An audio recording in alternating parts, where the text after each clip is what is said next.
Bom dia, pessoal. Hoje vamos estar dando início à nossa terceira aula, em que a gente vai falar um pouquinho da teoria funcional da densidade, que vai ser nosso foco, até porque a gente vai aplicar esse método com o software Orca. A teoria funcional da densidade, a DFT, ele resolve o problema de muitos elétrons, igual aos métodos ab initio, só que ele seria uma reescrita da mecânica quântica, porque o seu foco principal não seria a função de onda Peace, igual os métodos ab initio, mas uma propriedade relacionada a ela, que seria a densidade eletrônica. Aí com isso vai permitir sair do problema que tem um grande número de graus de liberdade, 3 vezes n, que seria o número de elétrons, para somente 3 graus de liberdade. A DFT ela tem raízes bem antes de 1964, com uma teoria que seria sua antecessora, que seria a de Fermi. Só que a versão atual da DFT ela tem sua origem nas teorias de Hohenberg-Kohn, em 1964, e das equações de Cauchy. Para entender um pouco a DFT, a gente tem dois conceitos importantes que precisamos ver. A primeira seria densidade eletrônica, que nada mais seria do que o π ao quadrado, que vai indicar a densidade de probabilidade de se encontrar o elétron, e vai ser o quadrado módulo da função de onda. Ela vai ser interessante porque ela vai ser a base dos funcionais, que estão intimamente relacionados com os teoremas que fazem a base da DFT. Um funcional, ele vai ser uma função de funções, ou seja, ele vai funcionar como uma função, como uma caixinha, que ele vai receber alguma coisa e transformar em um número. Só que em vez de receber um número, para converter um número como funciona uma função, ela vai receber uma função, vai fazer alguma operação em cima dessa função e vai transformar um número. Por exemplo, aqui a gente tem uma função x mais 1. E esse seria nosso funcional. Um funcional em relação a f, que seria uma função. Então a gente vai pegar essa função, vai aplicar a integral e a gente vai ter um resultado, que seria 2. Então isso seria um funcional. E esse conceito é importante porque os teoremas da DFT relacionam funcionais da densidade eletrônica. Então a gente amarra esses dois conceitos, o de funcional e a densidade eletrônica. A densidade eletrônica vai ser uma função que vai ser aplicada a um funcional que vai fazer alguma operação em cima dessa função e vai resultar em um número. E com esses dois conceitos a gente consegue seguir para o coração da DFT, que seria os teoremas de Hohenberg-Kohn e as equações de Cauchy. A gente tem dois teoremas principais.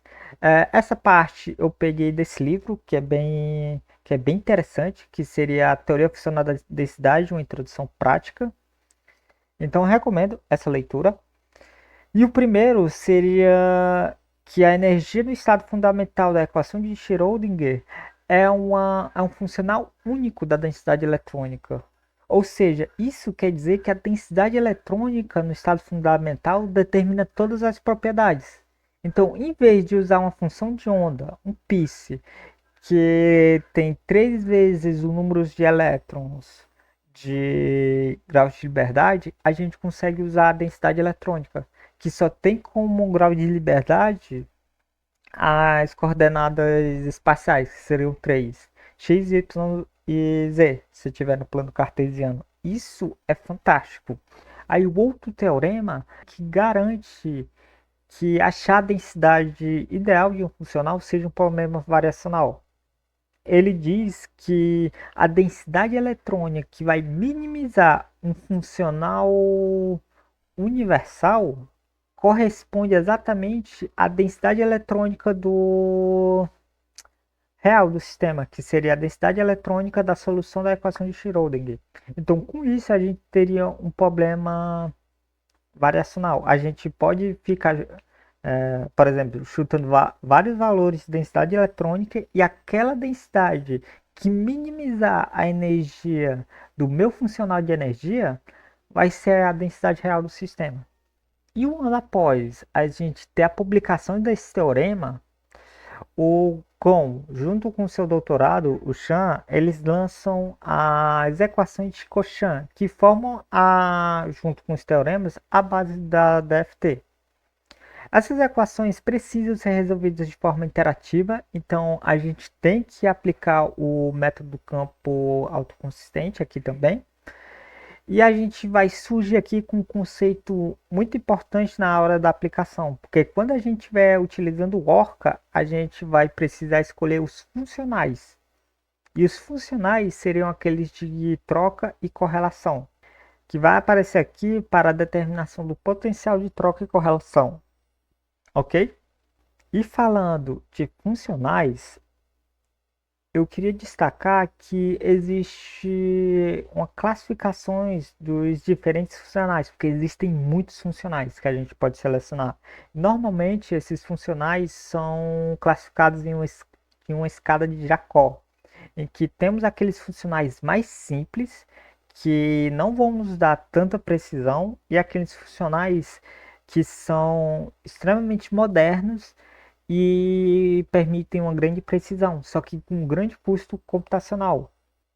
Então a gente tem essa classificação. A gente pode ver em cada degrau dessa escada em um vídeo à parte. Eu só queria destacar que junto com o vídeo dos métodos Abnett e com esse a gente encontra dois conceitos e duas escolhas extremamente importantes quando a gente estiver na prática, que seria o de funcionais e os de base set, que a gente vai ter que escolher com cuidado porque eles afetam de forma profunda o cálculo.